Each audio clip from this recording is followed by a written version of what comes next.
Boa noite a todos, olá a todos. Bom estar aqui novamente com vocês. Tivemos um pequeno atraso graças ao Instagram, né, que não estava liberando a conexão.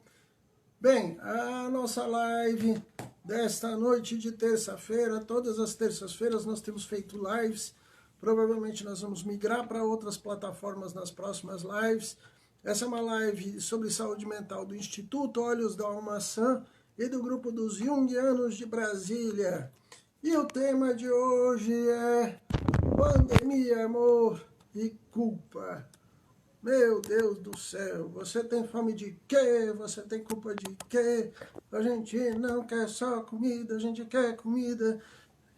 Brincando aqui com a música do Titãs para a gente começar, né? Comida é água, bebida é pasta, aquela coisa toda, né? Viva Arnaldo Antunes.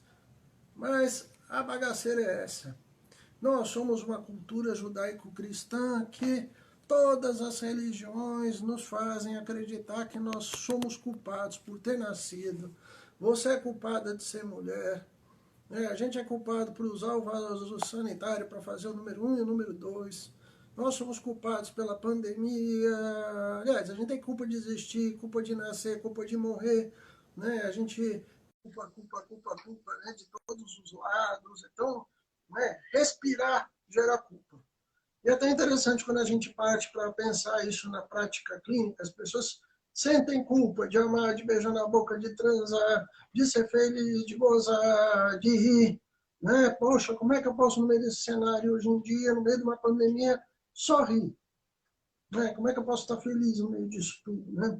Como é que eu posso encontrar harmonia e equilíbrio sem me sentir extremamente culpado? Aliás, como viver sem culpa? Esse é o tema, né, da nossa live de hoje. E nós convidamos, né, para participar das nossas lives uma psicóloga da nossa equipe, Maria de Fátima Lima. Maria já está entrando. Né? Ainda não, estamos aguardando ela Estamos entrar. aguardando a Maria entrar. Né? Venha, junte-se a nós, dona Maria. Né? Sai da lata e vem para a mesa, como diria a antiga propaganda, né, do azeite Maria. Né? E eu falo muito que essa condição da culpa, gente, ela é ancestral na nossa cultura. Eu acho que isso é a maior herança que nós temos dentro do processo da cultura judaico-cristã, principalmente derivado, vindo lá da Lusitânia, né, é a tal da culpa.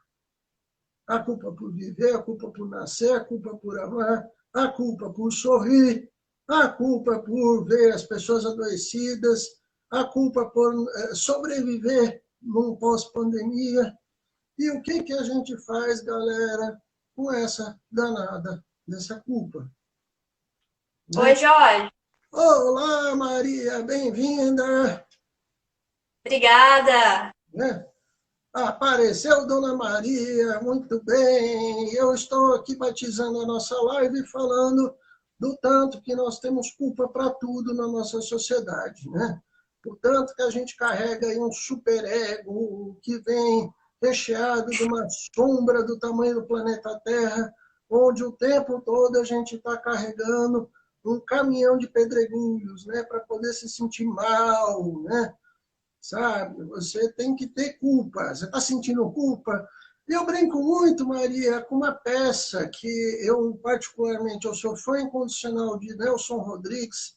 Eu adoro a Sim. comédia do absurdo, né? O gênero do absurdo, né? Camus, né? O filósofo, e aqui no Brasil, Nelson Rodrigues, eu sou fã incondicional.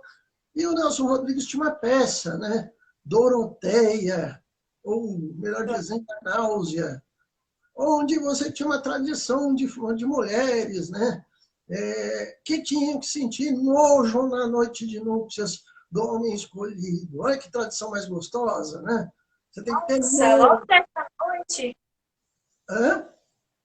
logo da noite de núpcias. Sim, senhora, tinha que ter nojo. E a tal da Doroteia acaba gostando da coisa, pensa, né?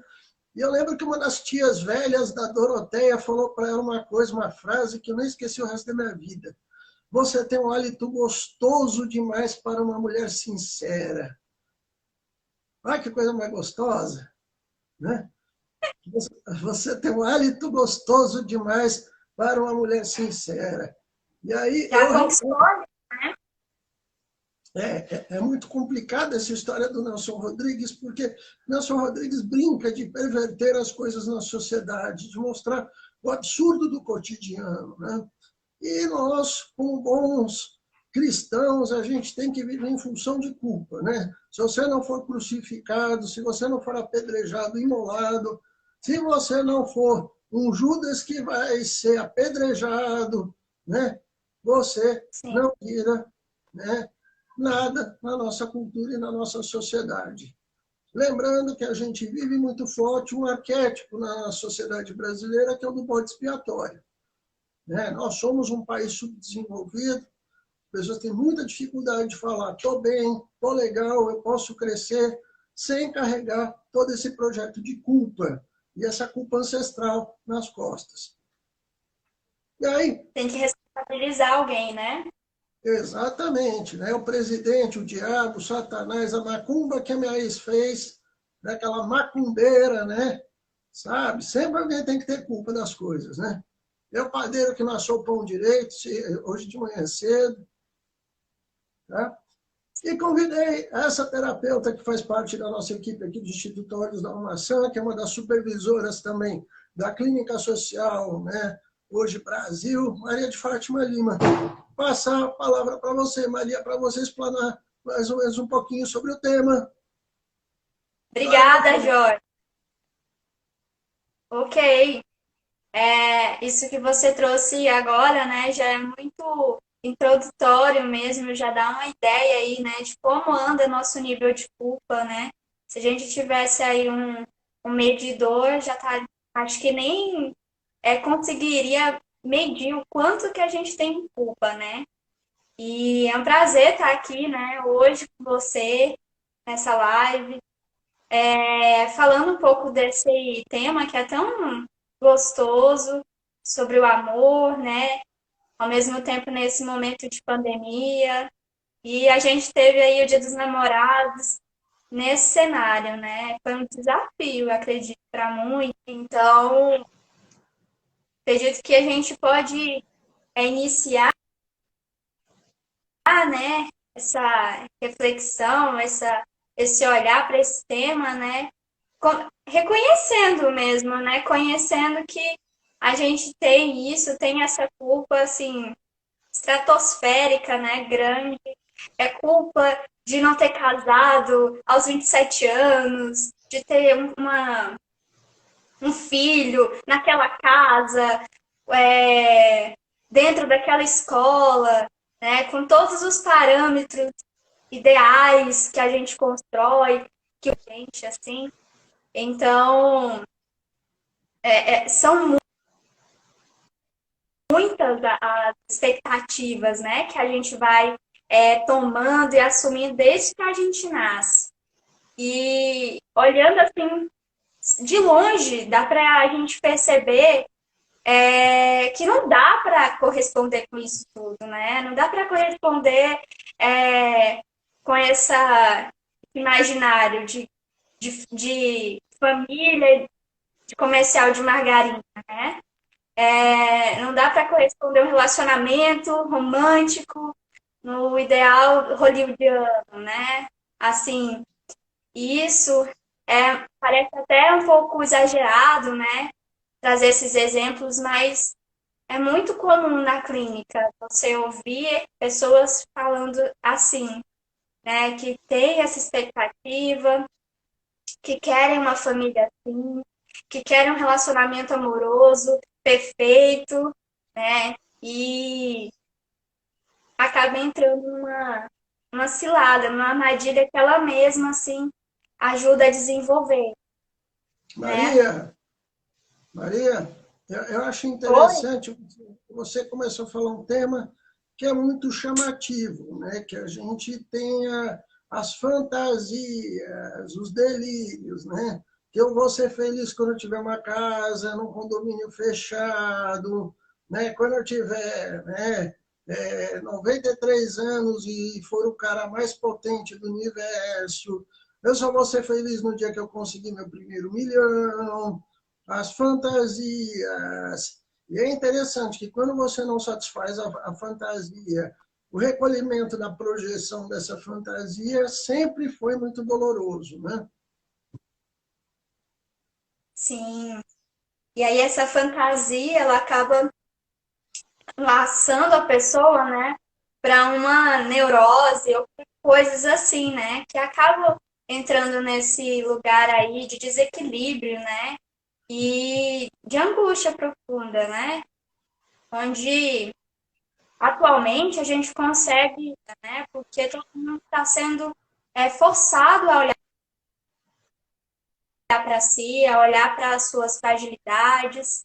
E eu acho muito importante até, né, Jorge, essa proposta de conversar sobre esses temas, né?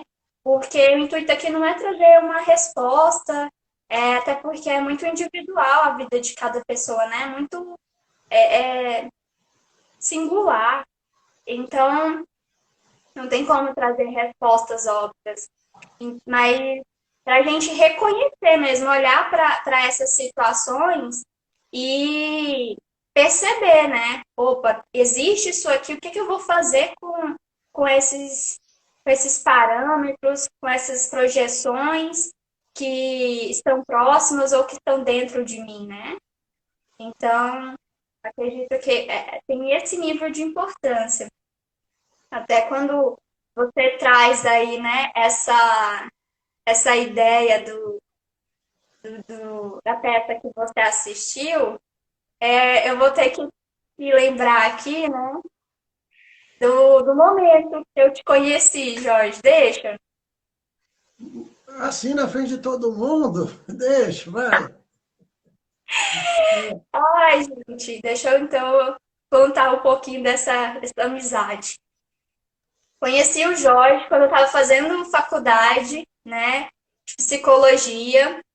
E assim, aquela sede de conhecimento, né, de estar agregando novos olhares, ver as pessoas como um ser total, né, não só com aqueles aspectos que a gente aprende, né, na faculdade e vai desenvolver, mas vai desenvolvendo depois. E aí eu conheci ele, estava falando sobre os relacionamentos, né? E a afetividade na visão, na perspectiva da cegueira.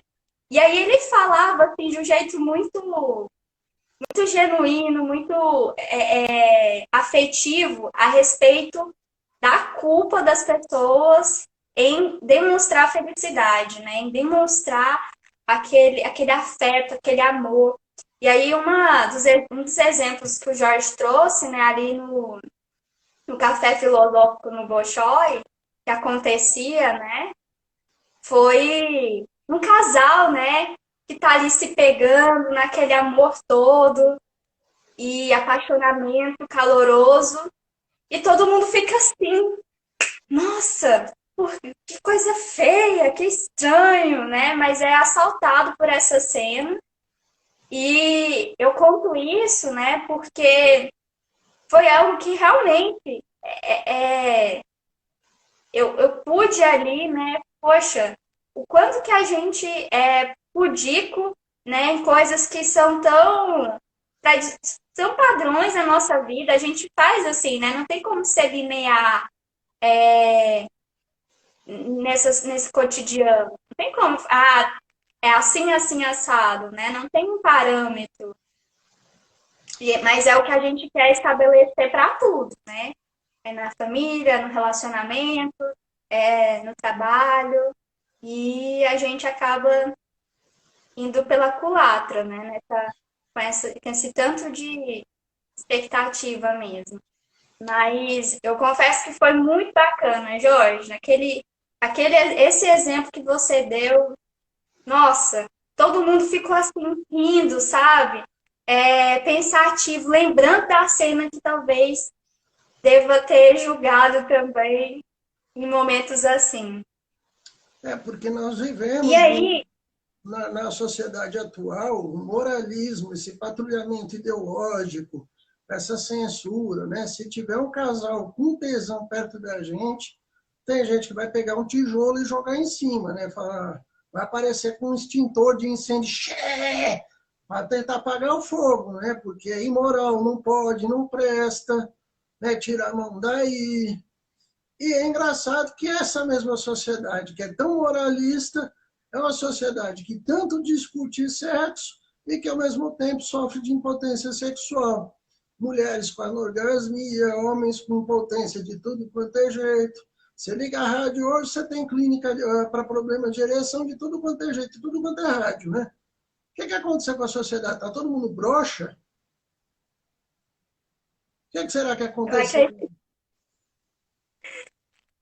bom, eu acredito que tá enfiando para dentro, né, Jorge? Tá reprimindo aí tudo, tá escondendo mesmo, não declarando, né? E até já entrando um pouquinho dessa discussão também, discorrendo mais,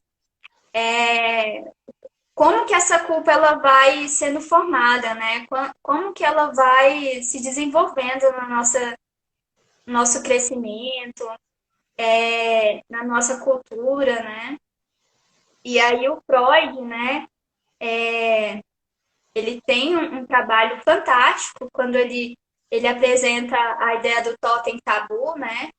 A questão aí dessa dos parâmetros, né, de relacionamento entre pai e filho, entre familiares ali, e a própria religião, né, para tá dando esses parâmetros para a sociedade. Então, começa por ali, né, essa ideia do que pode, o que não pode, o que é permitido, o que é possível ser feito, né, dentro dessa sociedade. Então, nosso pecado original, ele começa ali, né, segundo esse totem tabu, né, nessa apresentação do parricídio, né, do filho querer, né, o lugar do pai nas relações, e aí não é possível, né? E aí, ao mesmo tempo, esse pai que que é o provedor, ao mesmo tempo é a figura admirada e que quer ser destruída, né? Isso na visão aí do Freud, né? E assim, a culpa vai se instaurando, né? Segundo ele.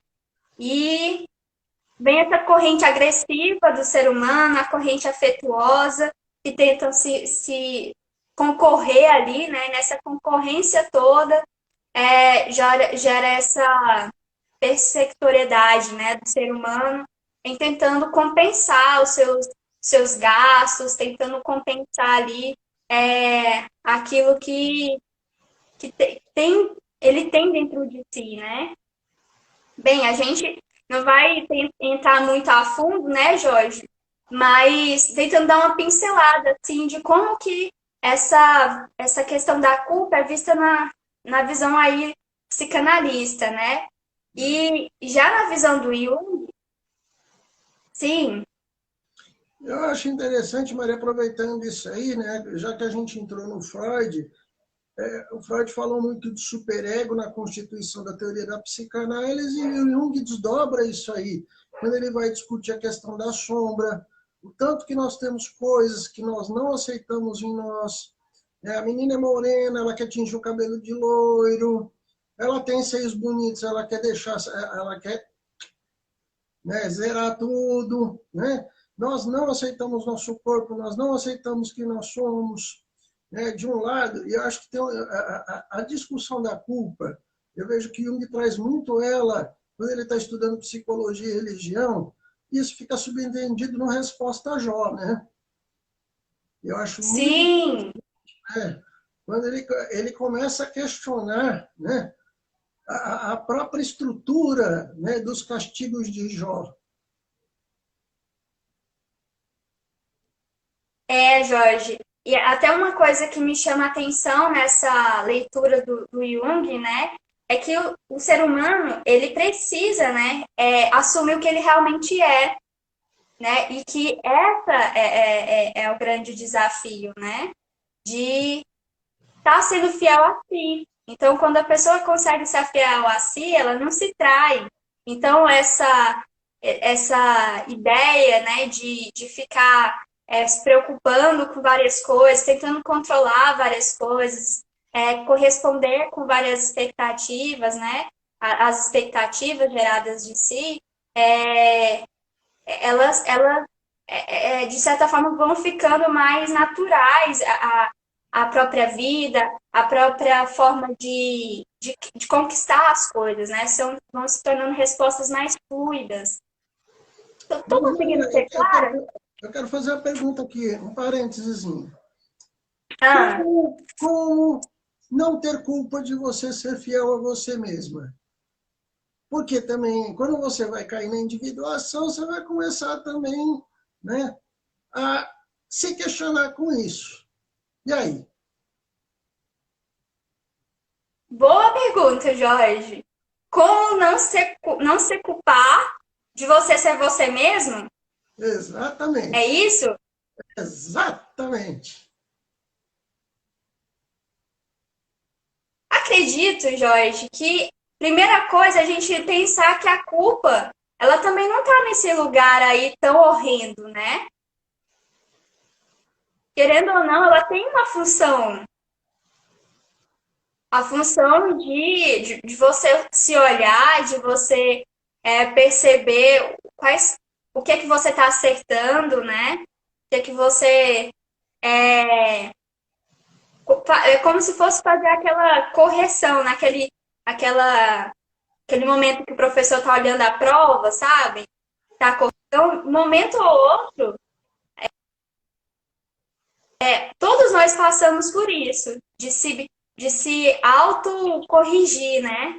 Então, acredito que a culpa, né, nesse momento da vida, ela vai fazer parte, e é o fato de você conviver com ela e aceitar o que você fez de errado, o que você está fazendo de certo, né?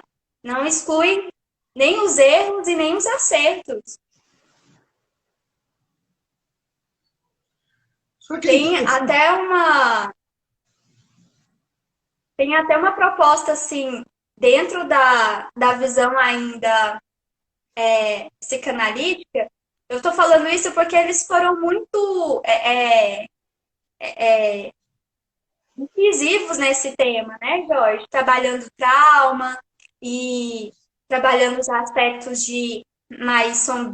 mais renegados da personalidade das pessoas. E o Freud, ele fala isso, né? Que nós temos essa angústia de lidar com o superego, né? Que é isso que nos aflige, que nos cobra, né? E isso tudo, pensando aí nessa questão do desenvolvimento, a criança, para lidar com o superego, ela tem um jeito muito natural, né? Assim, falando de um superego ainda em constituição, né? Onde a criança tenta ali estar sempre de uma forma muito natural, tá consertando as coisas, né? Tá expressando o seu desejo, o seu querer. E até retomando aqui para o Jung, ela é a própria ferramenta aí de demonstração que o ser humano ele tem isso dentro de si, né? Ele nasce com essa essência de conviver com seus erros e acertos.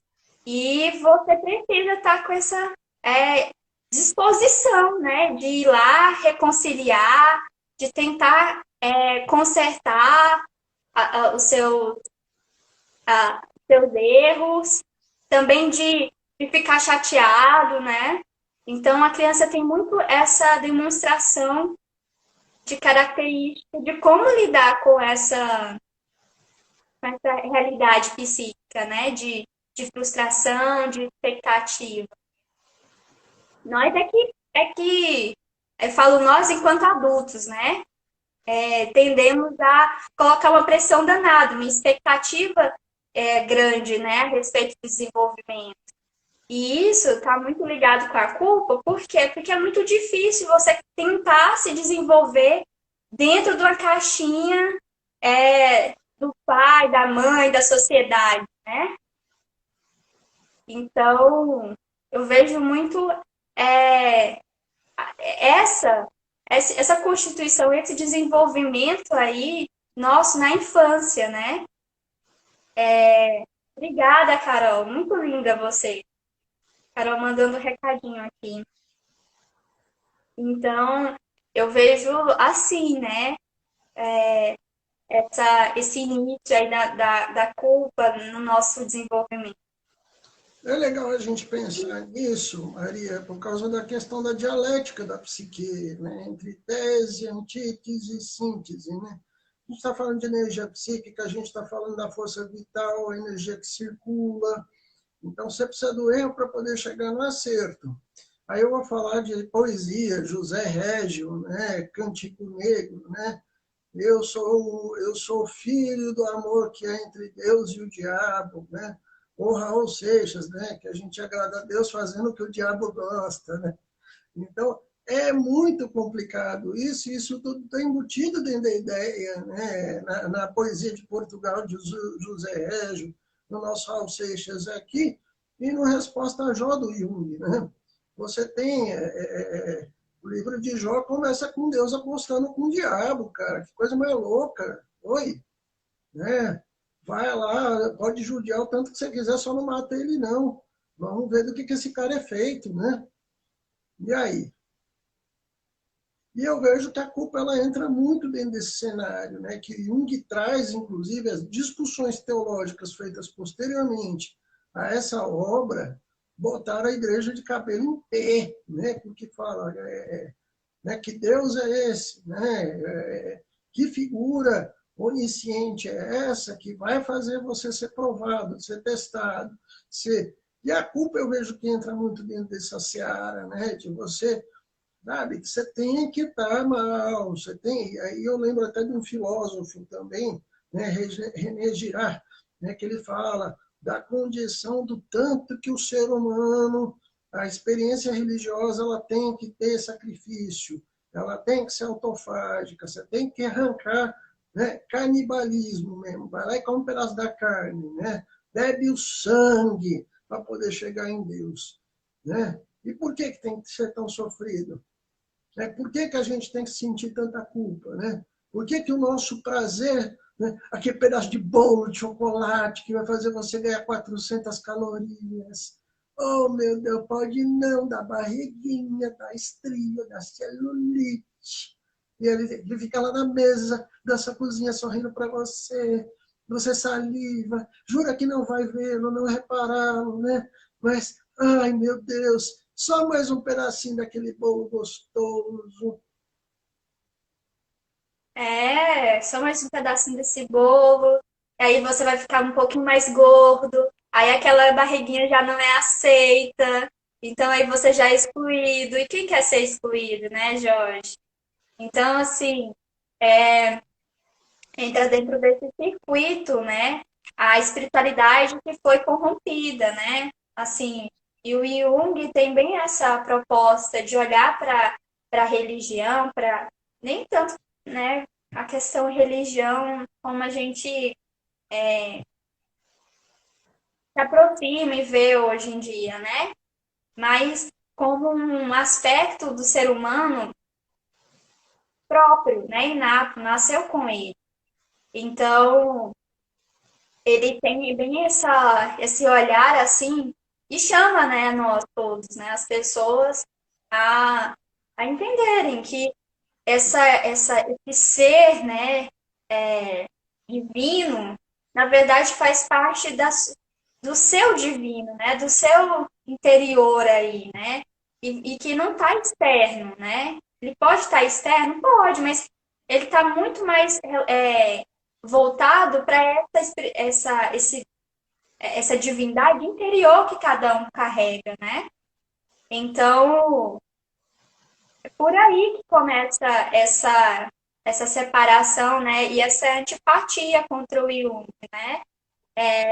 Porque vai chamar muito mais para essa pureza da espiritualidade, né? Então, pensar aí que existe um lugar certo de você adorar, uma bebida certa para você ser aceito por Deus, né? Então, tudo isso acaba sendo muito discutido, né? E ao mesmo tempo que a gente percebe que a gente não se encaixa nessa forma genuína, né?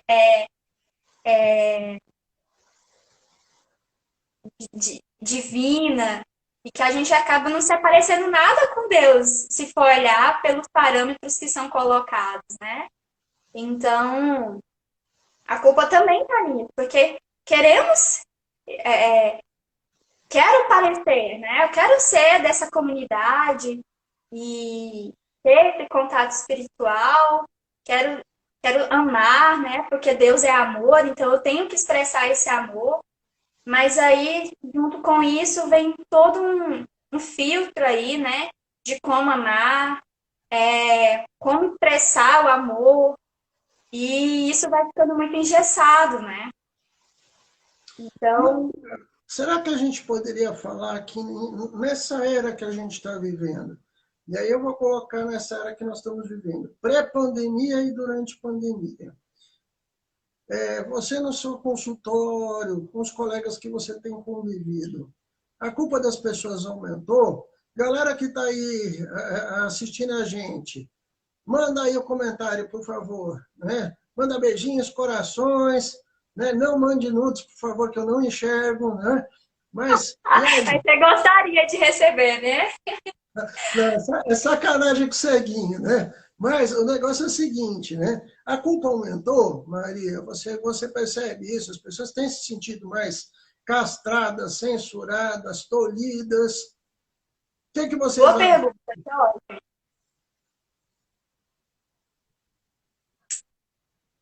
O que eu acho? Se aumentou? Eu vou te dizer, talvez ficou mais expressiva, porque eu não acho que a pandemia tenha esse poder todo de aumentar, assim, sabe? A questão da culpa. Mas talvez ela tenha contribuído com a expressão desse mal-estar, né? Das pessoas, porque uma vez que elas estão sendo é, impelidas a procurar ajuda, então elas acabam se expressando mais, né? Olha, estou insatisfeita com o meu esposo. Nossa, eu achei que era a pessoa da minha vida, a gente está super bem, almas gêmeas, mas está sendo tão difícil aceitar aquela característica dele. Ai, nossa, estou trabalhando, mas eu não estou suportando aquele trabalho. Nossa, e me sinto mal de desejar tantas coisas ruins para aquele trabalho. Eu sou dessa religião, então isso não convém para mim. Tem muito isso, né? Das pessoas falarem, confessar essa insatisfação a respeito da vida, das coisas práticas dela, né? Então eu vejo dessa forma. Então, existe uma ligação direta entre insatisfação e a culpa. Você percebe isso? Sim, sim, muito. A pessoa insatisfeita, ela se sente também muito culpada, né? Muito, né, Jorge? Porque insatisfeita primeiro com o quê, né? Primeiro insatisfeita com o que ela não consegue estar manejando ali na vida dela, né? Não, tá tão insatisfeita que aquilo acaba cristalizando, né? E assim, quando você chega nessa queixa constante, você percebe essa cristalização de alguma coisa, de algum aspecto da vida, né? Então, acaba não acontecendo a criatividade ali, né? A flexibilidade, a suavidade. E com isso, a gente percebe assim que essa criatividade ela não é acionada porque a pessoa, nós, né, também, acho que está muito, se perpassa por nós aqui, né? Eu, você. Nós estamos distantes da nossa sensibilidade, né? Da nossa espiritual, do nosso eu.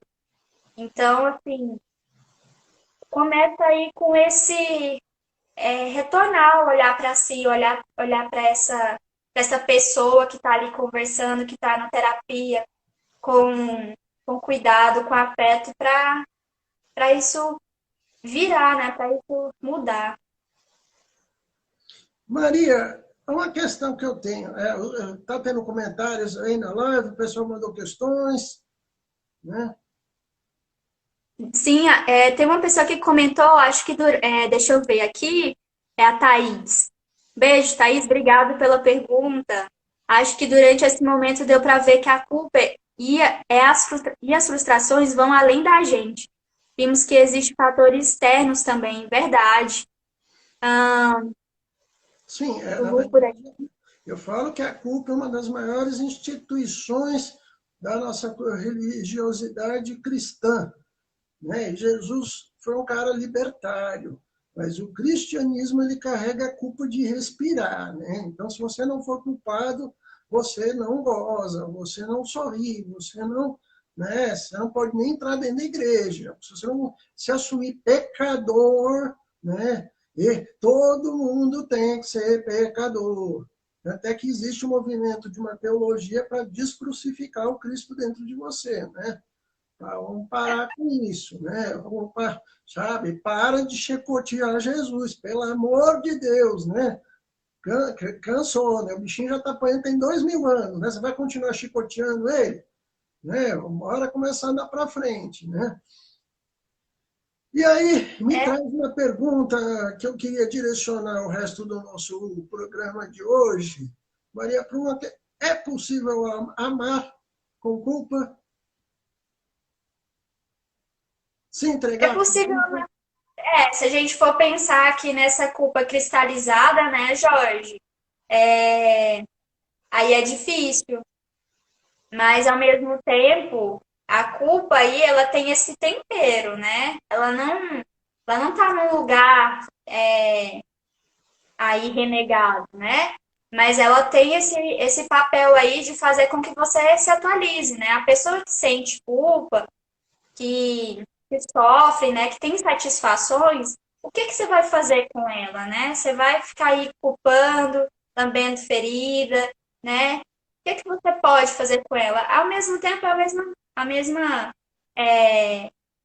questionamento que faz aqui para a espiritualidade, né? O que que a sua espiritualidade está te ajudando a, a se transformar, né? Como é que ela está te ajudando a evoluir? Então, essas insatisfações todas, a gente percebe que tem esse, tem esse poder, né? Tem essa função aí, né? De te fazer evoluir, né? De se tornar um ser humano melhor. Sim. Assim como tudo. Só que eu pego muito, Maria, na nossa prática clínica, quem é psicoterapeuta, que a pessoa que é muito neurótica, que carrega muita mágoa, muita culpa, ela trava esse processo de crescimento e evolução. E aí, até também complementando o que você está falando, aí ela não cresce, ela não evolui, ela trava, ela não ama, porque já pensou, né? E aí é onde a gente vê pessoas, por exemplo, que divorciam, em vez dela reconstruir, refazer a vida dela, ela fica lá, né? Lamentando o relacionamento perdido por 35, 40 anos, né? O dia que eu fui largado, o dia que eu fui traído, o dia que eu fui, né, mandado embora da empresa, né? O dia que o meu candidato à presidência da República não ganhou, né? Vamos embora, vamos montar a dupla sertaneja e sair para a rua e chorando, sofrência, né? Oh, meu Deus! Quando eu trago esse ponto, concordando com você, né, Jorge? A cristalização, esse apego a um lado negativo, ela não leva a pessoa, ela estagna, né, a vida da pessoa. Então, se for pensar a culpa por essa estagnação, realmente é bem difícil. Acredito que a pessoa ela acaba se tornando desamada, né? Porque as pessoas acabam querendo se afastar cada vez mais e a pessoa querendo atenção, querendo amor. Se torna um ciclo tão ruim, né?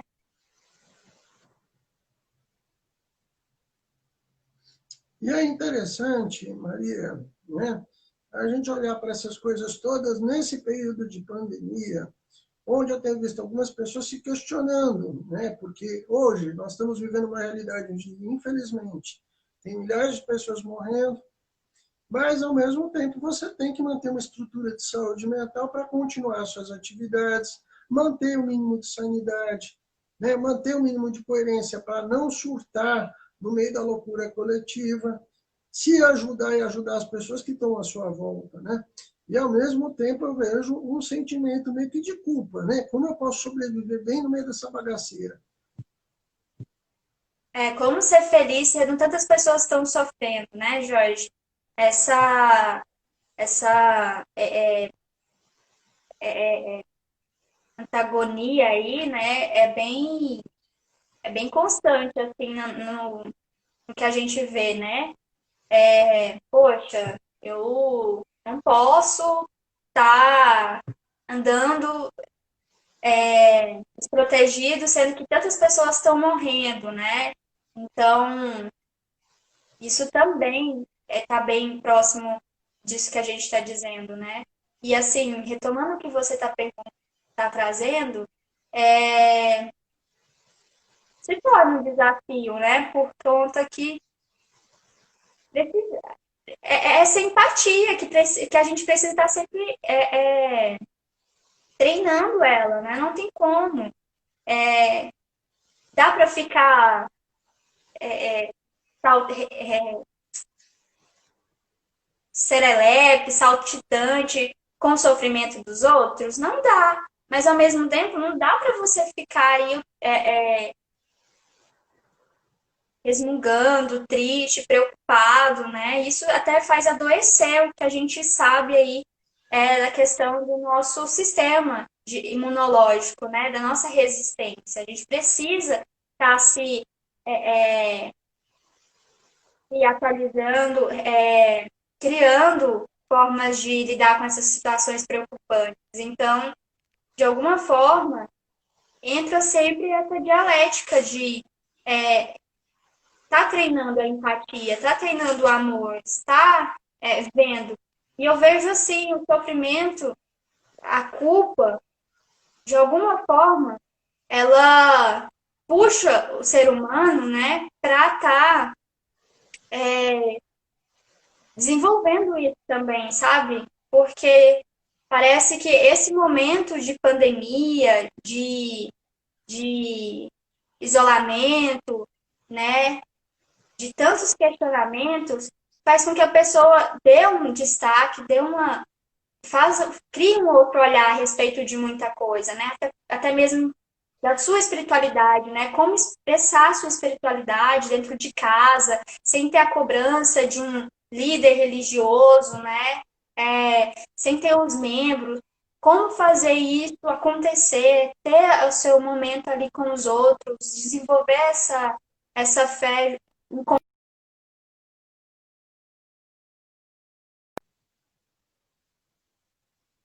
né? E, mais uma vez, eu vejo como uma possibilidade aí de estar atualizando. Sim. Eu bato muito na tecla, Maria Fernanda, né?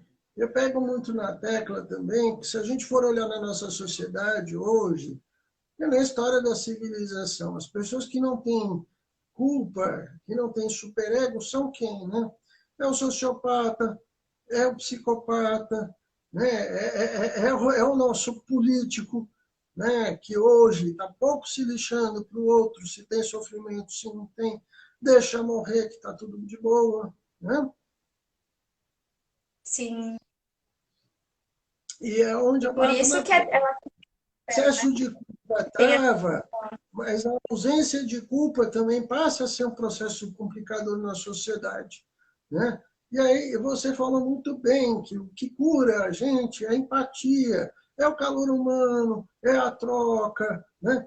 Tanto é que tem um dado estatístico muito interessante da nossa atualidade, que na nossa era, o maior medo das pessoas é de amar. A quantidade de pessoas que vivem em fobia afetiva é uma coisa descomunal. onde pessoas falam, eu quero ter um relacionamento, estou disposto a ter, mas se sabota, se boicota de tudo quanto é jeito para não viver um relacionamento sadio. Escolhe os piores parceiros, vivencia as piores situações, né? Faz funcionar o chamado dedo podre, né? Que quando escolhe, escolhe o que tem de pior, que vai dar errado, que todo mundo fala, isso não vai dar certo, né? E é uma forma, né, de exercício de culpa, né?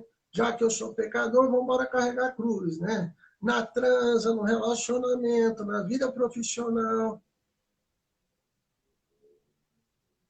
E se apegar logo com esse lado, né? A gente percebe aí que causa uma estagnação, uma apatia, né? E o que a gente observa também é essa falta de sensibilidade, né? E até muitas vezes em quem tem esse discurso, né? Eu quero esse afeto, eu quero me relacionar, mas acaba afugentando as pessoas, né? Assim, e não sendo nem um pouco amoroso. E esse, a- é, é, é, esse fixar nessa lamentação, nessa culpa, né, Jorge? Também faz com que a pessoa não se individualize, não crie aí coisas para ela sair dessa situação. Porque a gente pensa, poxa, mas vocês estão falando aí de não se relacionar, aliás, de se relacionar, de estar desenvolvendo essa empatia, mas como desenvolver empatia? Como estar perto do outro, em plena pandemia, onde está todo mundo tendo que ficar um do lado e o outro do outro para se proteger e até ser uma demonstração de carinho e amor, né? Mas justamente pensando aqui que existe essas possibilidades, mas com essa condição, né? Essa fixação nessa culpa, a pessoa não consegue pensar. E hoje eu estava vendo uma notícia onde as pessoas, no Dia dos Namorados, conseguiram desenvolver encontros assim virtuais, programas virtuais, né? Então, falando aí dessas possibilidades que existem, mas que como acaba fechando o olho, né? A pessoa fica ranzinza, não consegue ver essas possibilidades, né? Acaba criando uma neurose mesmo, assim. E aí essa reportagem trazia o seguinte, Jorge, rapidinho, que esse casal, eles marcaram de assistir o mesmo filme pela Netflix. E assim, eles estavam namorando virtualmente.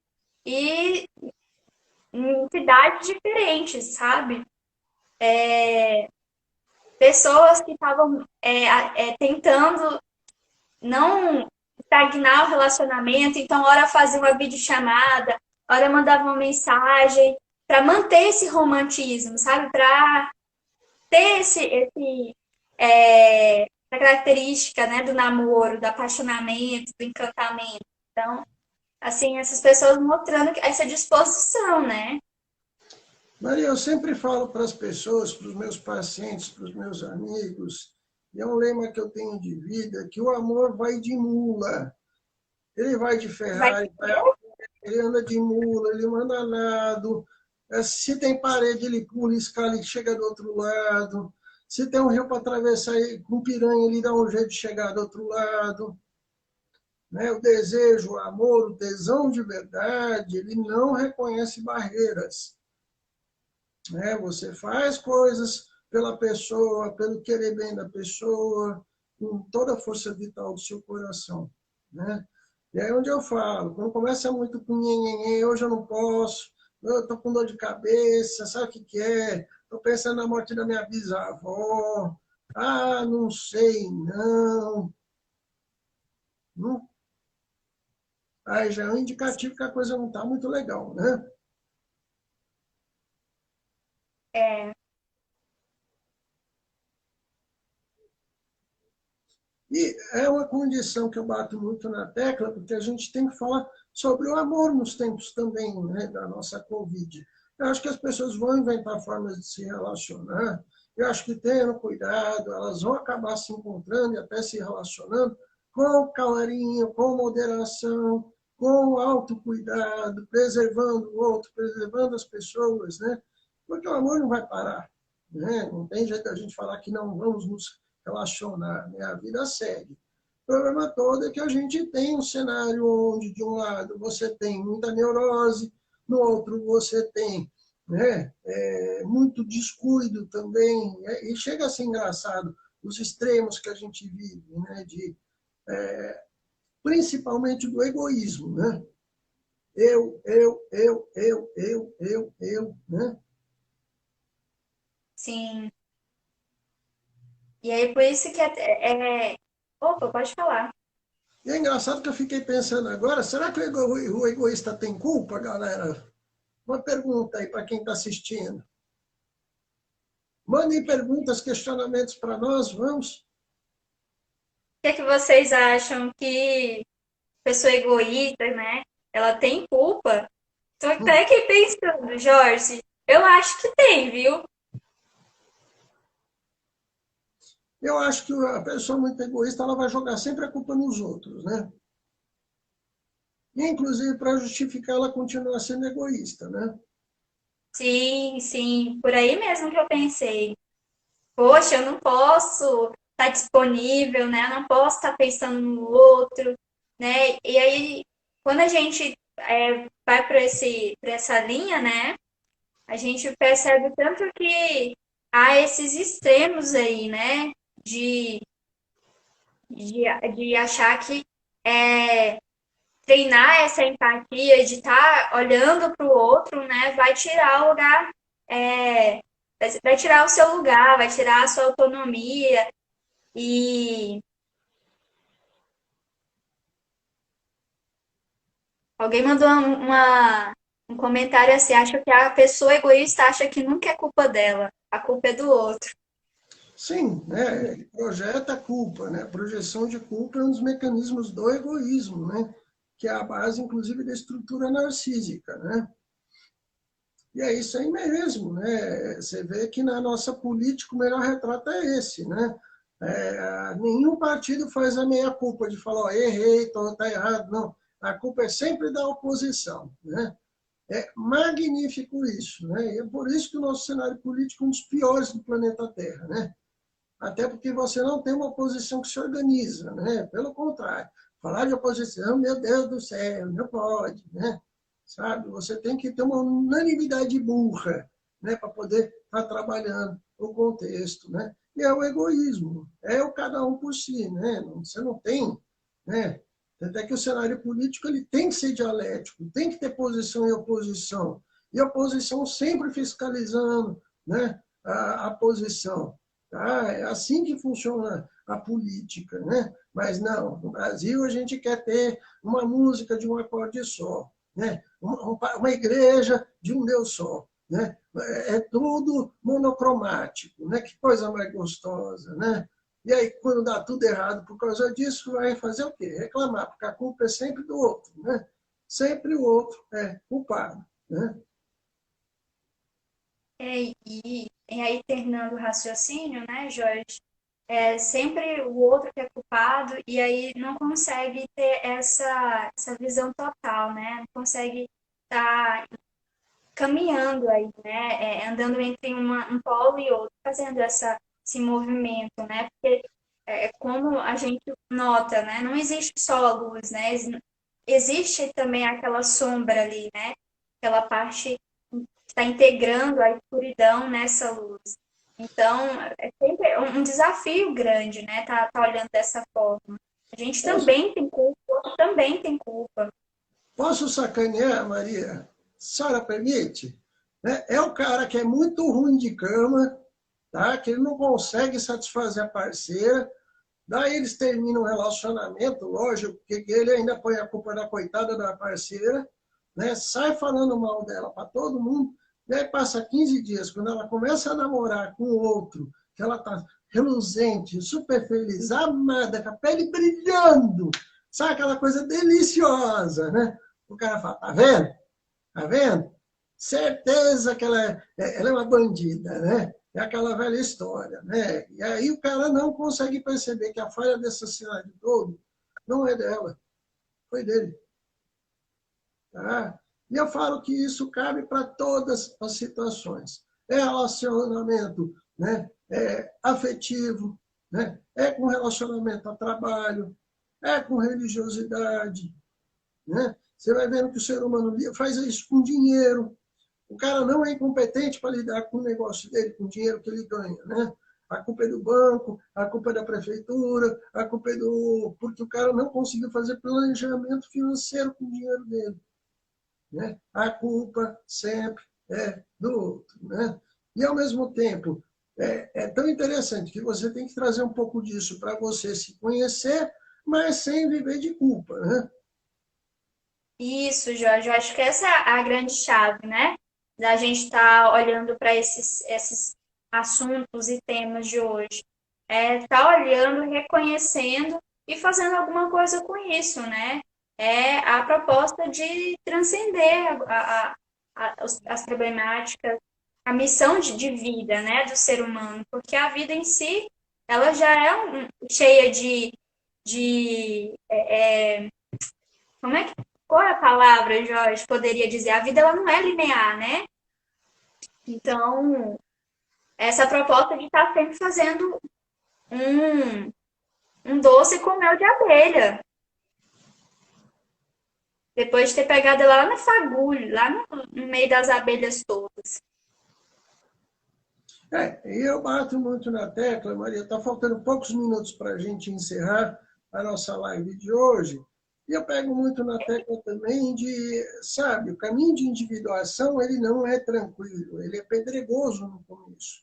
Até você ter certeza do seu caminho, você vai esbarrar com muitas coisas. Mas eu No falo... começo, é em tudo, Jorge. Sim, né? E esse embate com a culpa, a gente tem que, de uma certa forma, transcender a culpa, né? De poder olhar para frente com otimismo, sabe? De rosto erguido, falar, né? Vou viver sim, mas vou viver com consciência, né? Vou estar inteiro nisso que eu estou a fim de fazer. E se tiver que desagradar algumas pessoas, lamento, chore por mim, tá? Mas eu fui assim mesmo, né? Ah, que maravilha! Porque, na verdade, não dá para ficar aí que nem uma Maria arrependida. Desculpa, Maria, não é nada a ver, não. Sabe aquela tia velha lá, que veste preto, que fica na janela falando mal da vida alheia, xingando todo mundo que passa na rua? Ah lá, a outra lá saindo com fulano, né? Resmungando da vida e não vive, né? Sim, sim. É entender que a gente é filho do, tem essa constituição, né, de Cristo e do diabo, e que os dois é filho de Deus, né? Os dois foram criados por Deus. Então, E a gente agrada a Deus fazendo o que o diabo gosta, né? Viva Raul Seixas! Também dentro dessa fala sua, Jorge, por que a gente não pode errar, né? Por que a gente não tem sempre que estar certinho? É, a neurose entra muito dentro dessa expectativa de querer fazer tudo certinho, controlar tudo. E ninguém dá conta disso, né? Ninguém consegue. Isso é excessivamente chato. Gente certinha Esse, demais, arrumada demais, é chata. Deus me livre de gente assim, sabe? É muito chato. Música certinha demais é chata. A vida não é assim. Nunca foi. o Luciano, esses dias, ele é meu namorado, e ele falou assim, ó, nossa, eu não gosto de estar no grupo e todo mundo tá pensando igual. Parece que isso me ativa a criar uma discussão, para todo mundo começar a conversar, não ficar só um falando. Eu falei assim, no começo isso me irritou um pouco, porque eu sou aquela pessoa, né, que gosto de agradar e tudo mais, mas depois eu falei assim, sabe, isso faz muito sentido, é muito dentro dessa relação humana que eu também prezo, né? De deixar com que o outro seja diferente de mim, né? E esse é o grande desafio, a gente aceitar as diferenças, né? Jorge?